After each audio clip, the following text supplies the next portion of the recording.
Palavra agora ao senador Sérgio Moro para 10 minutos, se ele assim o desejar, fazer os questionamentos. Bem, primeiro cumprimentar aqui o diretor da Polícia Federal, doutor Andrei. Doutor Andrei, umas perguntas. Existe uma certa percepção do Brasil inteiro de que há uma escalada do crime organizado no país. Aliás, isso que motivou, inclusive, a criação dessa CPI. Esse domínio territorial já vem de longa data no Rio de Janeiro, mas aparentemente consolidado e foi ilustrado, inclusive, por essa enorme resistência nessa última operação policial. Eu vejo com preocupação notícias cada vez mais frequentes lá do estado do meu colega aqui, senador Eduardo Girão, de moradores sendo expulsos de suas casas por facções criminosas no Ceará. Eu gostaria de ouvir a sua opinião a esse respeito, se o senhor percebe essa escalada do crime organizado no país e quais são os motivos disso. Além disso, existe uma certa percepção também, doutor Andrei, e aqui eu quero dizer que eu tenho um máximo respeito pela Polícia Federal, trabalhei com a Polícia Federal como juiz, trabalhei depois como ministro da Justiça, a gente sabe que ela é composta por homens e mulheres extremamente dedicados, que se arriscam, né, não só as suas, muitas vezes, reputações, as suas carreiras, mas até mesmo as suas vidas no enfrentamento do crime organizado. Mas talvez por esse episódio do Rio de Janeiro, houve uma percepção de que a Polícia Federal não está fazendo o suficiente, ou pelo menos a direção da Polícia Federal não está agindo o suficiente no enfrentamento do crime organizado. E aqui eu empresto as considerações que foram feitas aqui pelo senador Contarato, né? Por que não há forças-tarefas específicas direcionadas ao desmantelamento dessas principais organizações? Por exemplo, lá no Ceará, a Polícia Federal tomou alguma providência, criou algum grupo específico para enfrentar essa questão dessas facções que estão expulsando os moradores de suas residências? É claro que existe uma questão aí de competência a ser discutida, mas normalmente todas essas facções estão envolvidas em tráfico internacional de drogas, o que dá um espaço para a Polícia Federal. Eu coloco aqui um exemplo, né, uma notícia de 2023. A PF criou o GILP, Grupo de Investigação Operação Lesa Pátria, uma força-tarefa ou grupo de trabalho envolvendo 2 diretorias para combater o crime organizado, inteligência social, para investigar lá o 8 de janeiro. Por que iniciativas semelhantes não são adotadas em relação a, por exemplo, Comando Vermelho e PCC? Essa é a minha primeira pergunta. Obrigado, senador. Começo pelo fim aqui dos apontamentos que eu fiz. Na verdade, sim, nós fazemos vários grupos. Inclusive, presidente Contarato, o senhor falou, talvez eu tenha me expressado mal, não é um grupo que vai fazer uma operação específica. Mas esses grupos GIS e FICO, que nós estamos tratando aqui, senador Moro, são grupos permanentes de atuação da Polícia Federal. As FICOs, creio que não são da sua gestão, mas quando o senhor era ministro já existia, com certeza, as bases GISE que funcionavam. Então, respondendo objetivamente, sim, existem, a exemplo do que foi feito para o crime organizado que tentou um golpe de Estado, nós também fazemos para o crime organizado nas bases FICO, nas bases GISE e agora, cumprindo a DPF 635, também na Operação Redentor 2, que estamos atuando no Rio de Janeiro em razão dessas organizações criminosas. Mais especificamente, doutor Andrei, só uma força-tarefa hoje direcionada, por exemplo, quais são as principais lideranças do PCC hoje presas no país e quais são as principais lideranças em liberdade?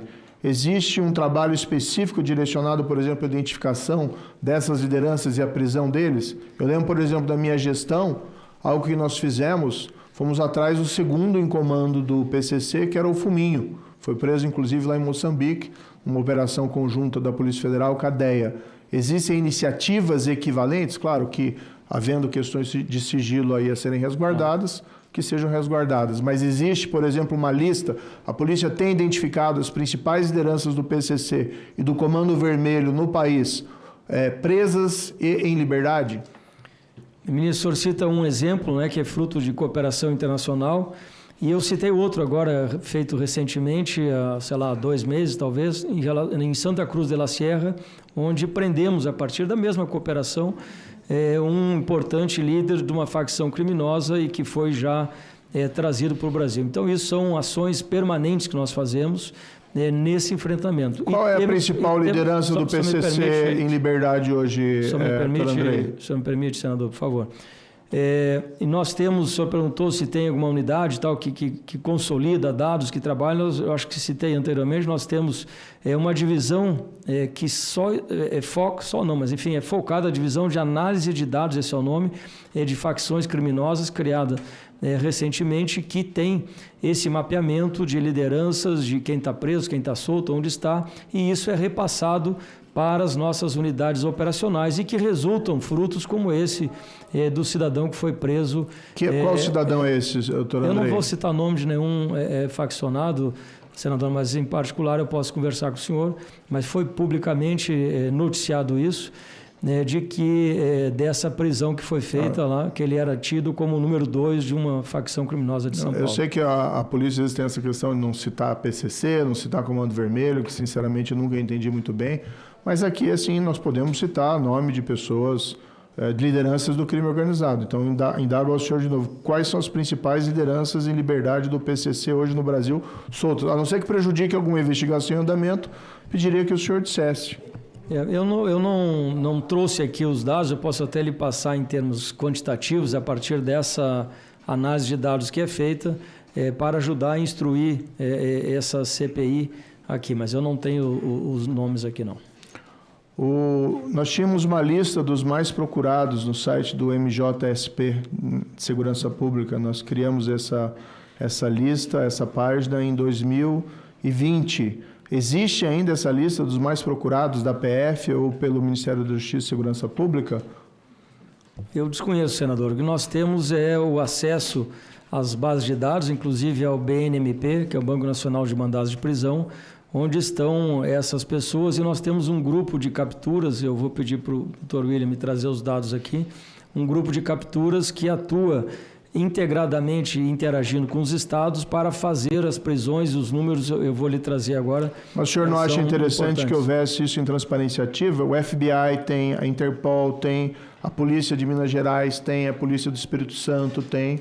Todas as polícias têm lista dos mais procurados em transparência ativa. Por que não existe mais essa lista no âmbito do Ministério da Justiça? A Polícia Federal, que eu me recordo, nunca teve, né? Talvez alguma política do Ministério da Justiça, mas eu desconheço a existência ou não dessa lista. Agência Nacional Antimáfia é uma discussão, há pessoas que defendem para uma unificação coordenada contra as organizações criminosas no país. Eu li na imprensa, e não sei se é verdadeiro ou não, mas que Vossa Senhoria seria contra. A sua opinião a respeito dessa, e não seria interessante ter uma agência, um centro integrado para poder ter a Polícia Federal? Claro que tem os FICOS, entendo muito bem, tem iniciativas conjuntas que merecem elogios, como a Operação Carbono, mas não seria interessante ter uma agência nacional antimáfia para o Brasil? Vossa Senhoria é realmente contra isso e Vossa Senhoria pudesse explicar? Ok, obrigado pela pergunta, senador. Eu tenho dito reiteradas vezes que essa agência já existe, e essa agência é a Polícia Federal.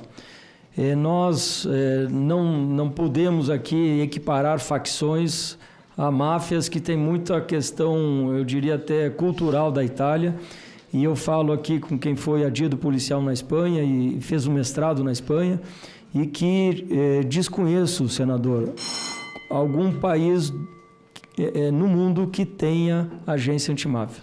Só a Itália tem agência antimáfia.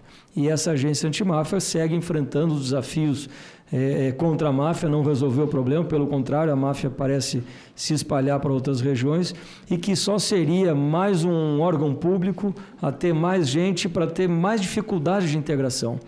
Então, não é por só uma questão de entender o papel da instituição Polícia Federal nesse contexto, mas é porque também entendo que mais um órgão público, com mais, não sei quem ocuparia esse espaço, se seria uma nova polícia, se seria uma associação, enfim, eu tenho dificuldade, inclusive, de compreender esse modelo, que iria na contramão daquilo que se precisa, que é de integração, investimento, inteligência, estratégia e atuação conjunta.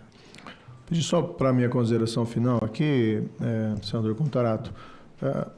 Doutor Andrei, como eu disse, eu tenho um grande respeito pela Polícia Federal, acompanhei seu trabalho sério da Polícia Federal, mas existe, de fato, uma percepção de que a Polícia Federal poderia estar mais dedicada e trabalhando mais próximo às polícias estaduais no enfrentamento do crime organizado. É claro que não desconheço que tem iniciativas nesse sentido, mas a percepção é de que não tem sido aí o suficiente essa atuação. E quando Vossa Senhoria diz que eu entendo que já existe essa agência, no sentido figurativo, que é a Polícia Federal, o que se espera da Polícia Federal é uma atuação mais incisiva. O que nós vimos aqui nos últimos 3 anos foi um foco muito presente na apuração do 8 de janeiro e uma dedicação da Polícia Federal extremamente intensa, com mobilização de pessoal, inclusive formação de forças-tarefas específicas com divulgação. Para concluir. E os fatos dessas investigações foram, sim, divulgadas. Agora, nós gostaríamos de ver os mesmos esforços e as mesmas dedicações em relação ao crime organizado, sem desmerecer, evidentemente, Obrigado, o que foi feito no passado. Só uma última questão também, eu quero aqui também agradecer a Operação Sequastro, que foi feita pela Polícia Federal, que desmantelou aquele grupo, que estava planejando ali o ataque à minha pessoa, mas eu não tive também aqui uma reclamação, doutor Andrei, não tive informações sobre os desdobramentos disso depois em relação a mandantes. Obrigado, gostaria senador. de ter essa informação após aqui a sessão. Obrigado. Concedo a palavra ao senador Rogério Carvalho. Bom, eu queria inicialmente, senhor presidente, cumprimentar